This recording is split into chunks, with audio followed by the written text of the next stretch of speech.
Good morning guys, welcome to my YouTube channel, Kuya Mon Vlog. Ay nako, maraming salamat sa panibagong araw, buhay at lakas sa iyo, Panginoong Diyos. Ito po, nandito po ako ngayon sa sa may terrace ng dating tinitira ng nanay ko. Ang iano po natin ngayon, i-vlog natin ngayon guys. Ito yung tungkol sa guyabano. Ala, tumatawag si mama agad.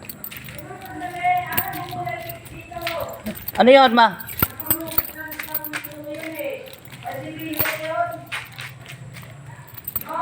O, andyan na.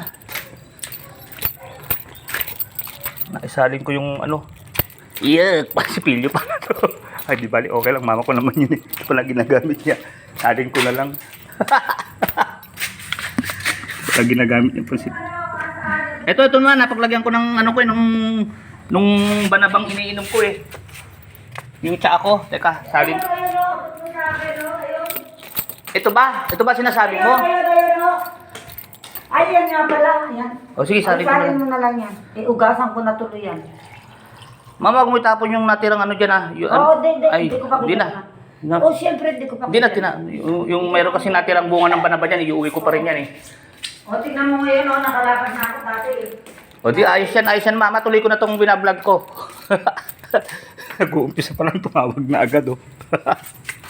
Yung pala yung sisipilyuhan niya. Nagamit ko yung baso. Napagsalinan ko pala ng iniinom kong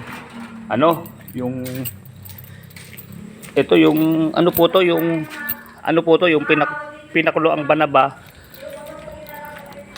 Tsaka ito yung dahon ng guyabano. Ito po ibabalog natin. Ito pong guyabano na ito. Nakikita niyo po mga guys. Yan yung puno ng guyabano na yan. O Jane, dito muna ako sa mo kasi nag sa akin ng kapatid ko eh. Nag-request i-vlog ko naman doon yung taas ng bahay niya para mapanood niya. Dito muna tayo sa baba, Jane. Tingnan mo muna yung guyabano mo. Buti na lang kamo, mga guys, kwento ko sa inyo. Naglagyan ng hagdanan ni Ali ito. Nakakuha ako ng dahon ngayon. Kasi ang hirap ko.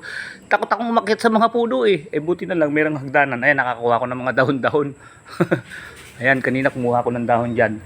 Nagpakulo ako, tsaka mag-uwi rin ako ng konti sa amin para may iniinom ako. Ayan.